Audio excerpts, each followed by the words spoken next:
Anna, a rising sophomore in high school, asks, what class or extracurricular activity should I not miss out on? Okay, there are a few ways to answer this, but let me actually choose the obvious one, because a lot of people don't actually go with the obvious one. I know, you spend a lot of time crafting your schedules because you want it to look the best on your transcript, you want to be competitive for college, but the class you shouldn't miss out on, the activity you shouldn't miss out on, is the one you don't want to miss out on. You should make time for the class about which you're really passionate. I think you should sign up for that class that maybe pushes you out of comfort zone or just gives you a moment in your day where you get to be really interested in something and just makes you really happy. College admissions officers want balance. They want to know that you can handle the general education requirements and that you are a real-life individual with passions and interests and you will bring energy to their community. I mean, a college admissions officer is not going to throw out your competitive application because you were in the fly fishing club. No one judges for things like that. If anything, it shows that you're a more well-rounded person and you probably were less stressed over your math class and your physics class because you got to fish an afternoon a week. High school is hard and there are plenty of things about school that are not fun. So when you have an opportunity to have fun, take it. Connor, a rising freshman, asks, what are some high school freshman must-haves in terms of supplies? Required supplies will vary from school to school. Some schools are very specific, teachers are very specific, you'll need a specific colored notebook or folder for a particular subject. For everything else, check your school supply list. Anything that you need for a specific class, specific level of class, protractors, giant calculators, art pencils with varying degrees of lead softness, those will be requested subject by subject. Also make sure that you have a general stockpile at home of everything that you need. You don't want a lack of batteries or pencils to be a reason to not do your homework. What I would recommend for every student is to have a filing system at home. There is no way that you can fit every note, quiz, handout, test, paper in your binder for the entire year. So have a system of file folders or binders at home so that you can transfer things you don't need immediately or you don't need until midterms or finals, and you can also keep your binder that goes back and forth to school clean, neat, and organized. The other necessity is a planner. Now most schools provide planners, but if yours doesn't, get one. Never underestimate the power of organizing with a schedule. Commit to creating a good habit with your planner today and it will serve you way past school, I promise. Speaking of school supplies, Raquel, a rising 5th grader, writes, I want to be more organized with my backpack. How can I be more organized with my backpack? It seems like an easy task, doesn't it? You head back to school with all your new binders and notebooks and pencils and yummy smelling erasers. You know they're yummy. I'll give you a minute. Go ahead, smell your new erasers. I don't know why they smell so good. Everything's in its place, and you head back to school with your brand new backpack, and within a week, chaos. And you know what? That kind of disorganization actually affects your performance. So let's strategize. Have a schedule for cleaning. Whether it's every day or every Tuesday or every Friday, clean out your backpack. Toss gum wrappers, the weird crinkly remnants of notebook paper you've pulled out of a spiral, pens that are out of ink. Throw those things away.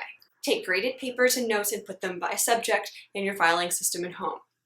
This not only keeps your backpack clean, but it also keeps your binder from having so much stuff in it that you have to replace it every 3-4 weeks. Have containers or markers for essential items. I'm sure you probably already carry a pencil pouch. Great way to keep everything you need to write with in one convenient place. Markers are also great too. I was terrible at keeping track of my TI-82 calculator. I lost it constantly. So I covered it in purple painter's tape.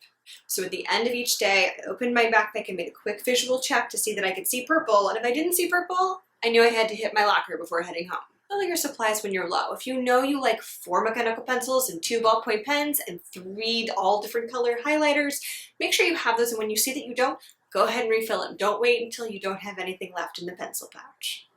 Thirdly, have a checklist. You know that feeling when you get home and you pull out all your supplies and you realize that you don't have your history book for the history test you have tomorrow? Have a mental or literal checklist for all the items that you need at the end of the afternoon. Make sure they're in your backpack. And then do that check again in the morning to make sure they all get from home back to school. I currently work with a student who opens his planner at the end of every day, and as he goes through his planner subject by subject for homework, he literally touches every item he needs for each class. It may seem like an annoying amount of work at the end of a long day, but you know it doesn't feel as badly as when you get home and realize you don't have what you need for the test tomorrow. Ella is a rising freshman in high school, and she writes, I'm going to a private school and my core group of friends is going to the local public school. I have a neighbor going to my school. I like him a lot, so that would be nice. But you hear all these horror stories about seniors pulling pranks on freshmen, and apparently that happens at my school, so it's a little scary. How do I make first impressions, all of them, like first day of school clothes, first classes, or high school in general, less nerve-wracking? Whew, Miss Ella, that is a lot of pressure on your first day, huh? It's okay, we got you covered. Firstly, the upperclassmen v. freshmen rivalry is usually exaggerated. I mean, the upperclassmen are spreading the rumors themselves. They want to appear more scary, and they probably want you to fall for the hype they fell for when they were freshmen. If you are still worried, you might want to take into account that if you're hearing tell of rumors of some sort of aggression from the seniors or the upperclassmen, so are the adults at your school. The teachers and the administrators are probably watching out for your safety, so I hope that makes you feel better. If you are still scared or you actually experience some sort of harm or bullying, absolutely tell a school counselor immediately. And you can do so confidentially, so you don't have to worry about this impression being the first impression you make on your schoolmates. As for other first impressions, be you. I know, it sounds too simple, but better than being the girl you think everyone will like best, because you can very well show up on the first day and make friends with the band kids by acting and dressing the part. But at some point you're going to have to make the awkward admission that you can hardly even whistle or walk in time, much less actually play an instrument in formation. So, better to lead with awesome Ella so that you know for sure that you're accepted as Ella from day one. A first day outfit is an awesome way to appear as and celebrate your best self on the first day of school. And that does not mean you have to be dressed up. My best self rarely ever involves a hairdryer. So throw on that outfit that makes you feel confident as you. Grab your neighbor friend and go meet some new folks. First impression disclaimer. You may very well find a good gaggle of girlfriends on the very first day of school. But first impressions are not always everything.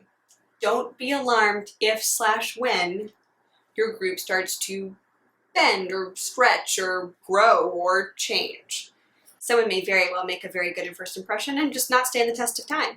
Similarly, someone you overlooked at first may be a bridesmaid in your wedding. The only guarantee is that the more open and honest you are about you, the more you'll attract the people with whom you're supposed to be friends forever. Our next letter is actually from a mom, and Kendra writes, my eldest is entering his freshman year of high school, and I want to give him some useful advice. What are 3 things he should know before embarking on these next years? Woof. Okay, 3 things to sum up high school. All of it. All right. 1. There is no universal path for the perfect high school experience, or the perfect transcript, or the perfect path to the perfect college or job. There just isn't. So make one that's perfect for you. 2. The SATs do not decide your entire life. Look, I've taught test prep, ACT, SAT, SSAT, PSAT, ISEE for 10 years. It is our reality that in our current American education system, we have one singular method by which to test all academic ability for school or college placement. If you're not overwhelmed by that statement, let's do an exercise. Close your eyes. Close your eyes and think of everyone you know. Everyone. Now take a second and think about the individual personalities of all those people, their brains, their minds, their successes, and all the things that make them interesting. Got it? Okay. Now picture a Scantron sheet, one of those sheets that's just miles and miles and miles of little tiny bubbles that you have to fill in. Now take all those interesting, brilliant minds you know. and translate them into a Scantron sheet. See what I'm saying? Now don't take the SAT personally. Take it, study for it, by all means. It's as much strategy as it is general knowledge. But take it and then let it go. Those final numbers are merely a benchmark so that colleges know your general ability. Colleges don't want you to fail out. That would reflect poorly on them. So they just want to know you can do their work. You get admitted to college because of who you are in addition to those standardized test numbers. So your time is much better spent worrying about all the more awesome parts of yourself. Number 3, what you do today is just as important as what you do today for tomorrow. You know how you start your freshman year and everyone just starts repeating over and over frantically that everything you do will be on your transcript? That you no longer have an opportunity to make any single mistake because colleges will see it or it'll affect the job you get? Planning is not unimportant, but your enjoyment of today is so much more important too. Because if you're not enjoying the process, you risk the results. High school is tough. And high school isn't tough because school is tough. School is tough. And then life when you're in high school is tough. And you have so much to figure out about who you are and what you like or whom you like. And you have friends and parents and siblings and girlfriends and boyfriends, and everybody has their own experiences and their own journeys. And sometimes those experiences conflict, and then there's drama, and your parents have expectations and your teachers have expectations, and you, least of all, have expectations. And you're expected to master adolescence and physics concurrently. And at the end of all of it, they don't give you a medal for surviving. They give you the SATs. So be kind to yourself. At every opportunity, be kind to yourself. Enjoy yourself.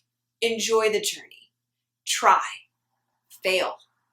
Get up. Smile. Cry. Laugh. Challenge yourself by learning to say yes.